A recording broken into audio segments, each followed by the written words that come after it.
2-3 ദിവസമായി കേരളം ചർച്ച ചെയ്യുന്നത് തിരുവനന്തപുരത്തെ ആമയിഴഞ്ചാൻ തോടിനെ കുറിച്ചാണ്.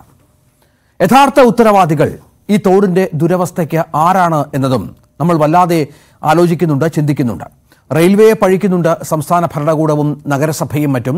റെയിൽവേ ആകട്ടെ തിരിച്ച് ഈ മാലിന്യത്തിന്റെ എല്ലാം ഉത്തരവാദി എങ്ങനെ തങ്ങളാകും എന്ന ചോദ്യം ഉന്നയിക്കുന്ന പശ്ചാത്തലം കൂടിയുണ്ട്. പലപ്പോഴും ഈ വലിയ മഴ പെയ്യുമ്പോൾ നഗരത്തിൽ വെള്ളക്കെട്ടുണ്ടാകുമ്പോഴാണ് ഈ തോട് ചർച്ചയിൽ വരുന്നത്. ഈ തോട്ടിലെ മാലിന്യങ്ങൾ കാരണം വെള്ളം നഗരത്തിൽ അടിഞ്ഞുകൂടുന്ന ജലം ഒഴിഞ്ഞു പോകാൻ പറ്റാത്ത പശ്ചാത്തലത്തിലാണ് ഈ വെള്ളക്കെട്ട് തമ്പാനൂരിലും മറ്റും ഉണ്ടാകുന്നത്. അതിന്റെ ദുരിതം അനുഭവിക്കുന്നത് തിരുവനന്തപുരം നഗരവാസികൾ മാത്രമല്ല, തമ്പാനൂർ റെയിൽവേ സ്റ്റേഷനിലും ബസ് സ്റ്റാൻഡിലും മറ്റും ഇറങ്ങുന്ന നിരവധിയായ കേരളത്തിന്റെ വിവിധ ഭാഗങ്ങളിൽ നിന്ന് പല കാര്യങ്ങൾക്കായി സെക്രട്ടേറിയറ്റിലും മറ്റ് കേന്ദ്രങ്ങളിലുമൊക്കെ വരുന്ന സാധാരണക്കാരായ ജനങ്ങൾ കൂടിയാണ്. പലരും മുട്ടറ്റം വെള്ളത്തിൽ മുങ്ങി, മലിനജലത്തിൽ മുങ്ങി യാത്ര ചെയ്യുന്ന ദൃശ്യങ്ങളൊക്കെ നമ്മൾ കണ്ടിട്ടുണ്ട്. ഇപ്പോൾ വീണ്ടും ഇത് ചർച്ചയാകുന്നത് ജോയി എന്ന ഒരു സാധാരണക്കാരനായ തൊഴിലാളിയുടെ മരണത്തെ തുടർന്നാണ്. അപ്പോഴും ഇപ്പോൾ പുതിയൊരു വിവരം പുറത്തു വരുന്നത് ഈ റെയിൽവേ ഇതുമായി ബന്ധപ്പെട്ട് ഇന്നലെ റെയിൽവേ ഇതിൽ നിന്ന് പൂർണ്ണമായി കൈകഴുകാൻ ശ്രമിച്ചു എങ്കിൽ പോലും സെൻട്രൽ റെയിൽവേ സ്റ്റേഷനടിയിൽ കൂടി പോകുന്ന ഭാഗത്ത് മാലിന്യം കുന്നുകൂടി കിടക്കുന്ന പ്രശ്നങ്ങളിൽ നടപടി സ്വീകരിക്കണം എന്ന് മുഖ്യമന്ത്രി ആവശ്യപ്പെട്ടിരിക്കുകയാണ്. വിവിധ വകുപ്പ് മന്ത്രിമാർ അടുത്ത ദിവസം നടക്കുന്ന യോഗത്തിൽ പങ്കെടുക്കുകയും ചെയ്യും. ഈ ദൃശ്യങ്ങൾ നമ്മൾ കാണുന്നത് കൊച്ചുവേളി റെയിൽവേ സ്റ്റേഷനിലടക്കമുള്ള ദൃശ്യങ്ങളാണ്. റെയിൽവേയുടെ അത് വലിയ തോതിൽ വെളിവാക്കുന്ന ദൃശ്യങ്ങൾ കൂടിയാണ് ഇത്. ജില്ലാ കളക്ടറുടെ ഉത്തരവുണ്ടായിരുന്നു ഇതുമായി ബന്ധപ്പെട്ട ഇത്തരം മാലിന്യങ്ങൾ നീക്കം ചെയ്യണം എന്നാവശ്യപ്പെട്ട. പക്ഷേ ഇത് പൂർണ്ണമായും റെയിൽവേ അവഗണിക്കുന്ന ഒരു പശ്ചാത്തലമുണ്ട്. മെയ് 29-നാണ് റെയിൽവേ ടണലിൽ കെട്ടിക്കിടക്കുന്ന മാലിന്യങ്ങൾ നീക്കം ചെയ്യാൻ കളക്ടർ ഉത്തരവിട്ടത്. ജില്ലാ ദുരന്ത നിവാരണ അതോറിറ്റി യോഗ തീരുമാനത്തിന്റെ ഭാഗമായിരുന്നു ഈ ഉത്തരവ് എന്ന വിവരവും പുറത്തു വരുന്നുണ്ട്. പക്ഷേ ഉത്തരവ് പാലിക്കാൻ റെയിൽവേ തയ്യാറായില്ല. അതിന്റെ പകർപ്പ് ന്യൂസ് 18 പുറത്തുവിടുന്നുണ്ട്. സെൻട്രൽ റെയിൽവേ സ്റ്റേഷന് പുറകെ കൊച്ചുവേളി സ്റ്റേഷനും മാലിന്യ കൂമ്പാരം കൊണ്ട് നിറഞ്ഞ് കവിഞ്ഞിരിക്കുകയാണ്. അതിന്റെ ദൃശ്യങ്ങളും ന്യൂസ് 18 പ്രേക്ഷകർ കാണുന്നുണ്ട്. അതായത് ഇതാണ് നമ്മുടെ റെയിൽവേ സ്റ്റേഷനുകളിലെ സാഹചര്യം എന്നുകൂടി മനസ്സിലാക്കണം. നമുക്ക് ഒരുപാട് മിഷൻസ് ശുചീകരണവുമായി ബന്ധപ്പെട്ട് നമുക്ക് ഉണ്ടായിരുന്നു. സ്വച്ഛ് ഭാരത് എന്ന പ്രധാനമന്ത്രിയുടെ പദ്ധതിയൊക്കെ ഒരുപാട് പ്രശംസ പിടിച്ചുപറ്റിയതാണ്. അവിടെയാണ് കേന്ദ്ര സർക്കാരിൻ്റെ ഉടമസ്ഥതയിലുള്ള റെയിൽവേയുടെ വലിയ അനാസ്ഥ പ്രേക്ഷകർക്ക് മുന്നിൽ ആവരണം ചെയ്യപ്പെടുന്നത് എന്നുള്ളതാണ് നിർണായകമായ ഒരു കാര്യം. ഇതൊരു റെയിൽവേ സ്റ്റേഷന്റെ പരിസരമാണ്. ടൺ കണക്കിന് മാലിന്യങ്ങളാണ് ഇപ്പോൾ അവിടെ കുന്നുകൂടി കിടക്കുന്നത്. നമുക്ക് ആ ദൃശ്യങ്ങളിൽ കാണാം. അതിൽ പല വിധങ്ങളായ മാലിന്യങ്ങൾ ഉണ്ടാകും. ഇത് കൊച്ചുവേളിയിലെ കാഴ്ചയാണ് പ്രേക്ഷകർ കാണുന്നത്. ഇതുപോലെ തന്നെയാണ് തമ്പാനൂർ റെയിൽവേ സ്റ്റേഷനിൻ്റെ ഭാഗത്ത് റെയിൽവേയുടെ അധീനതയിലുള്ള ഈ ആമയിഴഞ്ചാൻ തോടിൻ്റെ ഭാഗത്ത് ഉണ്ടായിരിക്കുന്ന വലിയ മാലിന്യ കൂമ്പാരം. പക്ഷേ റെയിൽവേ പറയുന്നത് ഇത് പൂർണ്ണമായും റെയിൽവേയുടെ മാലിന്യങ്ങളല്ല, ഈ ഒഴുകി വരുന്ന മാലിന്യങ്ങളാണ്. നഗരത്തിലെ വിവിധ കേന്ദ്രങ്ങളിൽ നിന്ന് ഒഴുകി വരുന്ന മാലിന്യങ്ങളാണ് എന്നുള്ളതാണ്. നമുക്ക് വിനോദിലേക്ക് ഒന്ന് പോകണം. വിനോദ്, തർക്കം പരസ്പരമുണ്ട്. മുഖ്യമന്ത്രി ഇപ്പോൾ ഏറ്റവും ഒടുവിൽ നമുക്ക് ലഭിക്കുന്ന വിവരം ഒരു അടിയന്തര യോഗം വിളിച്ചു ചേർത്തിരിക്കുകയാണ്. നാളെ രാവിലെ 11:30 മണിക്കാണ് യോഗം ഓൺലൈനായി ചേരും എന്ന് അറിയിച്ചിരിക്കുന്നത്. റെയിൽവേയെ കുറ്റപ്പെടുത്തുന്നു നഗരസഭയെ കുറ്റപ്പെടുത്തുന്നുണ്ട് റെയിൽവേ സംവിധാനങ്ങൾ. അങ്ങനെ അങ്ങോട്ട് ഈ 2-3 ദിവസമായി നമ്മൾ ഈ ദുരന്തത്തിനൊപ്പം ഇത്തരം ചില തർക്കങ്ങളും കണ്ടു. ഇപ്പോൾ നമ്മൾ പുറത്തുവിടുന്ന ദൃശ്യങ്ങൾ അനുസരിച്ച് റെയിൽവേക്ക് അവരുടെ ഉത്തരവാദിത്തത്തിൽ നിന്ന് കൈകഴുകാനാവില്ല. കാരണം അവർക്ക് ആ തരത്തിലുള്ള ഉത്തരവാദിത്തങ്ങളുണ്ട്. ആധുനിക സംവിധാനങ്ങൾ ഉപയോഗിക്കാൻ പറ്റുന്ന ഒരു വിഭാഗം കൂടിയാണ് റെയിൽവേ എന്ന് മനസ്സിലാക്കണം. ഏറ്റവും ഒടുവിൽ റോബോട്ടിക് സംവിധാനമൊക്കെ ഉപയോഗിക്കുന്നത് മനുഷ്യസാധ്യമായതെല്ലാം ചെയ്തു കഴിഞ്ഞാണ്. പക്ഷെ അതിന് മുൻപ് തന്നെ ഇത് ഉപയോഗിക്കാൻ പറ്റുന്ന പശ്ചാത്തലമുണ്ട്. റെയിൽവേയുടെ അനാസ്ഥ പൂർണ്ണമായും തെളിയുകയല്ലേ ഈ ദൃശ്യങ്ങളിൽ നിന്ന്?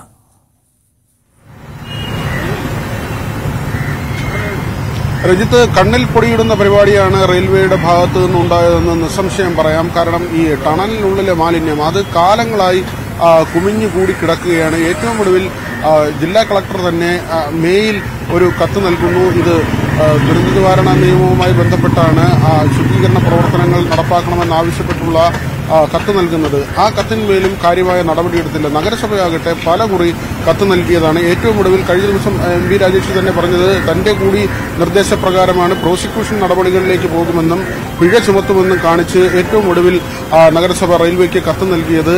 ഈ കത്തുകൾക്കെല്ലാം പിന്നാലെയാണ് 3 തൊഴിലാളികളെ വെറും മൺവെട്ടി മാത്രം നൽകി അവിടെ ശുചീകരണത്തിന് ഏർപ്പെടുത്തിയത്. അത് ഒരാൾക്ക് കരാർ നൽകുകയും ആ കരാറുകാരൻ ജോയി ഉൾപ്പെടെ 3 പേരെ അവിടെ ഈ പ്രവൃത്തികൾക്ക് വേണ്ടി ഇറക്കുകയുമായിരുന്നു. പക്ഷേ ആ അപകടത്തിന് ശേഷം നമ്മൾ കണ്ടതാണ് ഇവർ ശുചീകരിക്കാൻ നിന്ന നമുക്ക് കാണാൻ കഴിയുന്ന സ്ഥലം, അതായത് ഈ ടണലിന് പുറത്തുള്ള സ്ഥലമാണ്.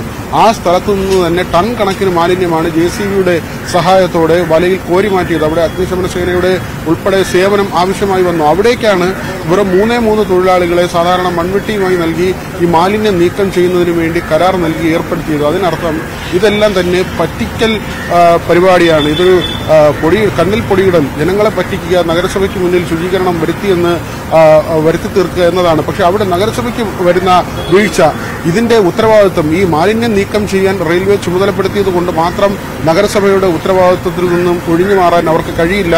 ഈ ശുചീകരണ പ്രവൃത്തികൾ കൃത്യമായി നടന്നോ എന്ന ഒരു മോണിറ്ററിംഗ്, അതിൽ നഗരസഭ പരാജയപ്പെട്ടു എന്ന് തന്നെ പറയേണ്ടിയിരിക്കുന്നു. കാരണം ഇത് ഈ വർഷത്തെയോ കഴിഞ്ഞ വർഷത്തെയോ അതിന് മുൻപത്തെ വർഷത്തെയോ മാലിന്യമല്ല. തുടർച്ചയായി ഈ നഗരസഭാ ഭരണസമിതികൾ ഇക്കാര്യത്തിൽ കാര്യമായ ശുഷ്കാന്തി കാണിക്കുകയോ ഇക്കാര്യത്തിൽ ഈ മാലിന്യം കൃത്യമായി അവിടെ നിന്ന് നീക്കുന്നുണ്ടോ എന്ന് പരിശോധിക്കുകയോ ചെയ്തില്ല.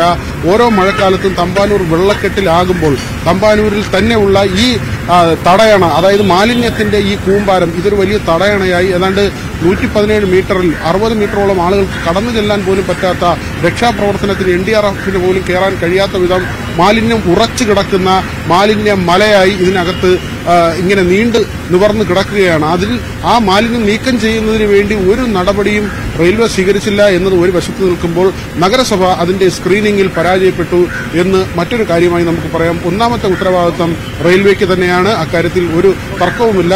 നഗരസഭ അക്കാര്യത്തിൽ പറയുന്നൊരു ന്യായമുണ്ട്, അതായത് റെയിൽവേ അനുവദിക്കുന്നില്ല, അവരുടെ ഭൂമി ആയതുകൊണ്ട് തന്നെ ഇത് ശുചീകരിക്കേണ്ട ഉത്തരവാദിത്വം അവർക്കാണെന്ന് അവർ അവകാശപ്പെടുകയും കണ്ടിരുന്നല്ലോ വിനോദ്. അതിൽ ഡിയാം പറഞ്ഞത് അങ്ങനെ ഒരു കത്ത് കിട്ടിയിട്ടില്ല, അതായത് നഗരസഭയുടെ ഭാഗത്ത് നിന്ന് അല്ലെങ്കിൽ കളക്ടറുടെ ഭാഗത്ത് നിന്ന് അങ്ങനെ ഒരു കത്ത് കിട്ടിയിട്ടില്ല ശുചീകരണം നടത്തണം എന്ന അക്കാര്യത്തിൽ. ഇത് ഈ നഗരസഭയോട് പലവട്ടം ആവശ്യപ്പെട്ടിട്ടും അവർ ചെയ്യാതിരുന്നതിന്റെ പശ്ചാത്തലത്തിലാണ് തങ്ങൾക്ക് തന്നെ തൊഴിലാളികളെ ഇറക്കി ആ ഭാഗം ശുചീകരിക്കേണ്ടി വന്നത്. ജോയി അടക്കമുള്ള ആളുകൾ അങ്ങനെയാണ് ഇറങ്ങിയത് എന്നാണ് പറയുന്നത്. അത് ഈ കത്ത് എന്ന് പറയുന്നത് നമ്മൾ ഈ പറഞ്ഞ പോലെ അതിനൊരു എവിഡന്റ് ആയിട്ടുള്ള ഒരു സാധനം വേണമല്ലോ റെയിൽവേയോട് ആവശ്യപ്പെടുന്നത്. അത് ഇപ്പോൾ പുറത്തുവിടുന്നു നമ്മൾ എന്നാണോ മനസ്സിലാക്കേണ്ടത്? ഈ DRMന്റെ അന്നത്തെ അവകാശവാദത്തിൽ എന്ത് പ്രസക്തിയുണ്ട്? റെയിൽവേ പറയുന്നത് അടിമുടി വ്യാജമാണ്. അവരുടെ വാദങ്ങൾ ഒന്നും തന്നെ ശരിയല്ല. ഇപ്പോൾ ജില്ലാ കളക്ടറുടെ കത്താണ് നമ്മൾ പുറത്തുവിടുന്നത്.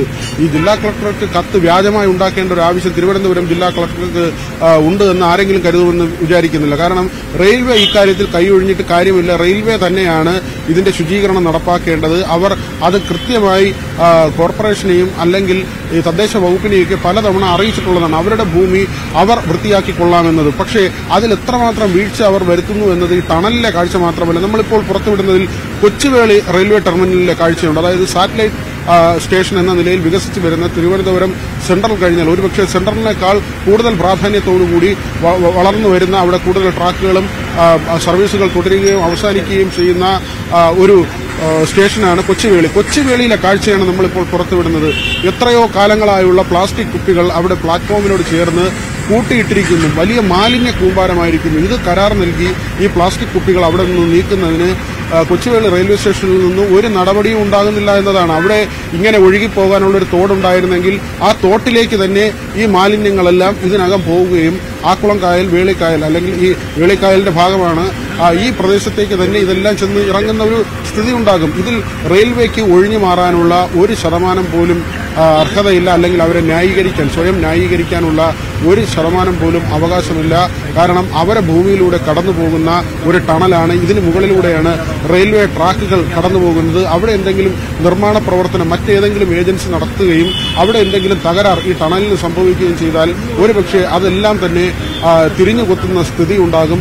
റെയിൽപാളങ്ങൾ കടന്നുപോകുന്ന ഒരു സ്ഥലമാണ്, ഒരു പ്രധാനപ്പെട്ട സ്റ്റേഷനാണ്. അവിടെ ഒരുപാട് സാങ്കേതിക സംവിധാനങ്ങൾ സജ്ജമാക്കിയിട്ടുള്ളൊരു സ്ഥലമാണ്. ട്രാക്കുകൾ മാറുന്നതും ട്രെയിനുകളെ മാറ്റിക്കയറ്റുന്നതും ഉൾപ്പെടെയുള്ള ഷണ്ടിങ് ഉൾപ്പെടെയുള്ള പ്രോസസ്സുകൾ നടക്കുന്നൊരിടമാണ്. അവിടെ ആ ഏറ്റവും പ്രധാനപ്പെട്ട ഭാഗത്തെ ഒരു ടണലിൽ കോർപ്പറേഷൻ JCBയോ ഹിറ്റാച്ചിയോ കയറ്റി എന്തെങ്കിലും തരത്തിലുള്ള ഒരു ശുചീകരണം നടത്തിയാൽ ഒരുപക്ഷെ ഈ ഇപ്പോൾ പറയുന്ന ഈ റെയിൽവേ തന്നെ പിന്നീട് വിമർശനമായി വരാനുള്ള എല്ലാ സാധ്യതയുമുണ്ട്. കോർപ്പറേഷൻ അവിടെ കയറ്റുന്നില്ല. വിനോദിന് പ്രധാനപ്പെട്ട കാര്യങ്ങൾ, അതായത് ഈ പ്രശ്നം പരിഹരിക്കാനായി ഇവർ യോഗങ്ങൾ വിളിക്കുമായിരുന്നു, സ്ഥിരമായി യോഗങ്ങൾ വിളിക്കുമായിരുന്നു ഈ മാലിന്യ പ്രശ്നം എന്നാണ് മനസ്സിലാക്കുന്നത്. അവിടെ റെയിൽവേ വിടുന്ന പ്രതിനിധികളെക്കുറിച്ചും ആക്ഷേപം ഉന്നയിച്ചിരുന്നു. അപ്പോൾ ഈ പ്രശ്ന പരിഹാരത്തിന്, ഈ മാലിന്യ നിർമ്മാർജ്ജനത്തിന് ഇതിന് മുൻപ് തന്നെ ശ്രമങ്ങൾ ഉണ്ടായിരുന്നു എന്നാണോ? റെയിൽവേ ആ സമയത്തും ഇവരോട് സഹകരിക്കുന്നില്ല എന്നുള്ള വാദവും പ്രസക്തമാകുന്നുണ്ടോ? ഒപ്പം ഇന്ന് മുഖ്യമന്ത്രി നാളെ ഒരു യോഗം വിളിച്ചിട്ടുണ്ട് ഓൺലൈനായി. അതിലെ പ്രധാന വിഷയമെന്ന് പറയുന്നത് ഈ ജോയി അകപ്പെട്ട ആമയിഴഞ്ചാൻ തോട്ടിലെ പ്രദേശത്തെ മാലിന്യ സംസ്കരണമാണ് എന്ന് മനസ്സിലാകുന്നു.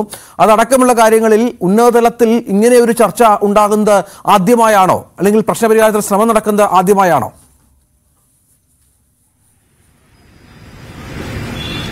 രഞ്ജിത്ത്, എന്റെ ആദ്യത്തെ ചോദ്യത്തിലേക്ക് തന്നെ വരാം. സംസ്ഥാന സർക്കാർ ഈ റെയിൽവേ ഭൂമിയിലെ മാലിന്യ നിർമ്മാർജ്ജനവുമായി ബന്ധപ്പെട്ടുള്ള ചർച്ചകളിൽ അയക്കുന്നത് അഡീഷണൽ ചീഫ് സെക്രട്ടറിയാണ്. അതായത് ഏറ്റവും പ്രധാനപ്പെട്ട ഉദ്യോഗസ്ഥനെയാണ് സംസ്ഥാന സർക്കാർ ഇതിനെ നിയോഗിക്കുന്നത്. റെയിൽവേയുടെ ഭാഗത്ത് നിന്ന് വരേണ്ടത് ഡിവിഷണൽ മാനേജർമാരാണ്. അതായത് തിരുവനന്തപുരം, പാലക്കാട് ഡിവിഷണൽ മാനേജർമാരാണ് ഈ യോഗത്തിലേക്ക് എത്തേണ്ടത്. പക്ഷേ ഇവർ രണ്ടുപേരും എത്തുന്നില്ല എന്നത് മാത്രമല്ല, തീരെ താഴേക്കിടയിലെ ഉദ്യോഗസ്ഥരെയാണ് ഈ യോഗത്തിലേക്ക് പറഞ്ഞുവിടുന്നത്. അതായത് അത്രയും മാത്രം ലാഘവത്തോടെ അല്ലെങ്കിൽ ഗൌരവമില്ലാതെയാണ് ഈ വിഷയത്തെ റെയിൽവേ സമീപിക്കുന്നതെന്നത് ഇപ്പോഴത്തെ ഒരു സാഹചര്യത്തിൽ നിന്നല്ല. അവരുടെ ഒരു ട്രാക്ക് റെക്കോർഡ് പരിശോധിച്ചാൽ തന്നെ അറിയാം. ഇത്തരം കാര്യങ്ങളിൽ ചർച്ചയ്ക്ക് വിളിക്കുമ്പോൾ പ്രധാനപ്പെട്ട ഉദ്യോഗസ്ഥർ എത്താറ് പോലുമില്ല. ഏറ്റവും ഒടുവിലാണ് ഇപ്പോൾ സമീപ സമയത്താണ് പാലക്കാട് ഡിവിഷണൽ മാനേജർ ഈ ഹരിതകർമ്മസേനയുടെ സേവനം ആവശ്യപ്പെട്ട് ഒരു കത്ത് തദ്ദേശ വകുപ്പിന് നൽകിയിട്ടുള്ളത്. അതായത് ഇതുവരെ സംസ്ഥാനത്തെ ഒരു ഏജൻസിയുടെ സേവനം ഈ സമീപകാലം വരെ ഇവർ ആവശ്യപ്പെട്ടിട്ടില്ല. തിരുവനന്തപുരം ഡിവിഷനിൽ നിന്ന് ഇപ്പോഴും ആവശ്യപ്പെട്ടിട്ടില്ല. അതായത് ഈ മാലിന്യം കുമിഞ്ഞു കൂടി കിടക്കുന്ന ടണൽ കൈവശം വെച്ചിരിക്കുന്ന തിരുവനന്തപുരം ഡിവിഷന്റെ ഭാഗത്ത് നിന്ന് മാലിന്യ നിർമ്മാർജ്ജനവുമായി ബന്ധപ്പെട്ട് സ്റ്റേറ്റ് ഏജൻസികളിൽ ഏതെങ്കിലും ഒന്നുമായി ഇതുവരെ ഒരു ആശയവിനിമയം നടത്തിയിട്ടില്ല. അവരുടെ സേവനം തേടിയിട്ടില്ല. അവർ വൃത്തിയാക്കാമെന്ന് പറയുന്നതല്ലാതെ ഒരു നടപടിയും കൈക്കൊണ്ടിട്ടില്ല. മാത്രമല്ല രഞ്ജിത്ത്, സാമാന്യ യുക്തിയിൽ നമുക്ക് ചിന്തിക്കാവുന്നതാണ്. ഈ 3 തൊഴിലാളികളെ സാധാരണ ഒരു തൂമ്പയും കൊടുത്ത് ഒരു മൺവെട്ടിയും കൊടുത്ത് അവരെ അവിടെ ഇറക്കി ശുചീകരിക്കാനുള്ള ശ്രമമായിരുന്നു. അങ്ങനെയെങ്കിൽ ഈ അപകടത്തിന് ശേഷം എത്ര ടൺ മാലിന്യമാണ് ഈ തൊഴിലാളികൾ നിന്ന ഭാഗത്ത് നിന്ന് കോരിയെടുത്തത്? ടണൽ പിന്നീടാണ്. ആ ടണലിലേക്ക് എത്തുന്നതിന് മുൻപ് തന്നെ ഈ തുറന്ന സ്ഥലത്ത് നിന്ന് എത്ര ടൺ വേസ്റ്റാണ് വാരി മാറ്റിയത്? അങ്ങനെയെങ്കിൽ ഈ 3 തൊഴിലാളികൾ എത്ര ദിവസം ജോലി ചെയ്താൽ ഈ മാലിന്യം അവിടെ നിന്ന് നീക്കം ചെയ്യാൻ കഴിയുമായിരുന്നു? ഏറ്റവും പ്രസക്തമായ ചോദ്യമാണ് അവിടെ ഉയർന്നു വരുന്നത്. റെയിൽവേ കാട്ടുന്ന അലംഭാവം പ്രധാനപ്പെട്ട ഒന്ന് തന്നെയാണ്. മാത്രമല്ല തിരുവനന്തപുരം നഗരത്തിലെ വെള്ളക്കെട്ട്, അരമണിക്കൂർ ശക്തമായ മഴ പെയ്താൽ തിരുവനന്തപുരം നഗരത്തിൽ വെള്ളം നിറയും. പ്രത്യേകിച്ച് തമ്പാനൂരിൽ വെള്ളം നിറയും. എന്തുകൊണ്ട് തമ്പാനൂരിൽ വെള്ളം നിറയുന്നു എന്ന് ചോദിച്ചാൽ ഇപ്പോൾ നമുക്ക് നമ്മുടെ അനുഭവം മുന്നിലുണ്ട്. ഏറ്റവും പ്രധാനപ്പെട്ട ഒരു കാര്യം, ഈ ടണലിലെ മാലിന്യം തന്നെയാണ്. തമ്പാനൂരിൽ തന്നെയാണ് ഈ ടണലുള്ളത്. ഈ ടണലിൽ 174 മീറ്ററിൽ കുമിഞ്ഞുകൂടിയിരിക്കുന്ന മാലിന്യം തന്നെയാണ് വെള്ളമൊഴുക്കിനെ തടസ്സപ്പെടുത്തുന്നത്. അതുകൊണ്ട് തന്നെയാണ് ആമയിഴഞ്ചാൻ തോട്ടിലൂടെ ഈ മഴവെള്ളം ഒഴുകിപ്പോകാൻ കഴിയാത്തതും ഇവിടെ തമ്പാനൂരിൽ വെള്ളക്കെട്ടിലാകുന്നതും. ഈ വന്നിറങ്ങുന്ന, രഞ്ജിത്ത് പറഞ്ഞതുപോലെ ട്രെയിനിലും ബസ്സിലും വന്നിറങ്ങുന്ന, പല ദിക്കുകളിൽ നിന്ന് വന്നിറങ്ങുന്ന, ഒരുപക്ഷെ ഇവിടെ വന്നിട്ട് ഒരു ഹോട്ടൽ മുറി എടുക്കുന്നതിന് പോലും പ്രയാസമുള്ള ആളുകൾ അവരുടെ നെഞ്ചറ്റം വെള്ളത്തിൽ, ഈ ചെളിവെള്ളത്തിൽ, മാലിന്യ വെള്ളത്തിൽ, ചെളിവെള്ളമെന്ന് മാത്രം പറഞ്ഞാൽ പോലെ മനുഷ്യവിസർജ്യം പോലും നിറയുന്ന ഈ വെള്ളത്തിൽ ഇറങ്ങി നിൽക്കേണ്ടി വരുന്ന അവസ്ഥ ഉണ്ടാകുന്നത് ഈ ടണലിലെ മാലിന്യമാണ്. അതിന് ഒന്നാമത്തെ കാരണം എന്ന് പറയാതെ തരമില്ല. അതേസമയം തന്നെ ഈ ടണലിന്റെ അവിടെ നിന്നല്ല ഈ മാലിന്യ പ്രശ്നം തുടങ്ങുന്നത്. വെള്ളയമ്പലത്ത് ഒബ്സർവേറ്ററിയിൽ നിന്ന് വരുന്ന വെള്ളം, അവിടെയാണ് ഈ ആമയിഴഞ്ചാൻ തോട്ടിന്റെ തുടക്കം എന്ന് നമുക്ക് പറയാൻ കഴിയുന്നത്. വാട്ടർ വർക്സുമായി ബന്ധപ്പെട്ട സ്ഥലമാണ്. അവിടെ നിന്ന് വരുന്ന ഈ വെള്ളമാണ് നഗരത്തിലൂടെ ബേക്കറി മിഷൻ ഉൾപ്പെടെയുള്ള പ്രദേശങ്ങളിലൂടെ ഒഴുകി തമ്പാനൂരിലേക്ക് എത്തുന്നത്. അതിന് മുൻപ് തന്നെ പലപ്പോഴായി ഈ പ്ലാസ്റ്റിക് കുപ്പികളും മാലിന്യങ്ങളും ഈ തോട്ടിലേക്ക് വരുന്നുണ്ട്. റെയിൽവേയുടെ ഭാഗത്തെത്തുന്നതിന് മുൻപ് തന്നെ വലിയൊരു ഫെൻസിംഗ് ഉണ്ട്. ഈ കുപ്പികളെല്ലാം ഒഴുകി പോകാതിരിക്കുന്നതിന് വേണ്ടിയുള്ള ഫെൻസിംഗ് ഉണ്ട്. പക്ഷെ അതിനപ്പുറത്തേക്ക് വലിയ തോതിൽ മാലിന്യങ്ങൾ വരുന്നുവെങ്കിൽ ഈ ട്രെയിനിൽ വരുന്ന ആളുകൾ ഉപയോഗിച്ചെറിയുന്ന കുപ്പികളടക്കമുള്ള വസ്തുക്കളുണ്ട്. അത് വാരി മാറ്റുന്നതിനോ അല്ലെങ്കിൽ അത് സംസ്കരിക്കുന്നതിനോ ഒരു നടപടിയില്ല. റെയിൽവേ സ്റ്റേഷനിൽ ഒരു സംസ്കരണ കേന്ദ്രമുണ്ടെങ്കിൽ അത് ചൂണ്ടിക്കാണിച്ചു തരാനാണ് കഴിഞ്ഞ ദിവസം മന്ത്രി MP രാജേഷ് വെല്ലുവിളിച്ചത്. അതായത് ഇത്രയധികം ആളുകൾ വന്നിറങ്ങുകയും പോവുകയും ചെയ്യുന്ന റെയിൽവേ സ്റ്റേഷനിൽ ഒരു മാലിന്യ സംസ്കരണ പ്ലാന്റ് ഇല്ല എന്നത് തന്നെയാണ് വളരെ പ്രധാനപ്പെട്ട ഒരു നിരീക്ഷണവും ഒരു കണ്ടെത്തലും വിനോദിന്റെ ഭാഗത്തുണ്ടാകുന്നു. കൃത്യമായ ഓർഡർ കളക്ടർ മുന്നോട്ട് വെച്ച കൃത്യമായ ഉത്തരവനുസരിച്ചാണ് ഈ വാർത്ത വിനോദ് പറയുന്നത്. കാരണം തമ്പാനൂർ റെയിൽവേ സ്റ്റേഷൻ പോലെ, കൊച്ചുവേളി റെയിൽവേ സ്റ്റേഷൻ പോലെ മാലിന്യ കൂമ്പാരങ്ങളായ 2 കേന്ദ്ര സർക്കാർ സ്ഥാപനങ്ങൾ കൂടി നമ്മുടെ നഗരത്തിലുണ്ട് എന്നുള്ളത് ഞെട്ടിപ്പിക്കുന്ന ഒരു കാര്യമാണ്. നേരത്തെ പറഞ്ഞതുപോലെ ഒരു മരണം വേണ്ടി വന്നു ഇത്തരം കാര്യങ്ങൾ പുറത്തറിയാൻ. ഒരുപക്ഷെ ഇനി നടപടി ഉണ്ടായേക്കാം, ഇനി കാര്യമായ നടപടികൾ ഉണ്ടായേക്കാം, ശുചീകരണം തുടങ്ങിയേക്കാം, മാലിന്യ പ്ലാന്റിനെ കുറിച്ച് റെയിൽവേ ആലോചിച്ചേക്കാം. പക്ഷെ അതൊക്കെ എത്രയോ താമസിച്ചാണ് എന്നുള്ളത് നമ്മൾ മനസ്സിലാക്കണം. നമ്മൾ അടിസ്ഥാനപരമായി നമ്മൾ അനുഭവിക്കുന്ന നഗരവാസികൾ അനുഭവിച്ചിരുന്ന നിരവധിയായ പ്രശ്നങ്ങൾ ഇതുമായി ബന്ധപ്പെട്ടുണ്ട് എന്നുകൂടി ചേർത്ത് വായിക്കണം. പലപ്പോഴും മഴ ഒക്കെ പെയ്യുമ്പോൾ വലിയ രോഗാതുരമാകാറുണ്ട് നമ്മുടെ സംസ്ഥാനം, നമ്മുടെ തലസ്ഥാനം അടക്കം.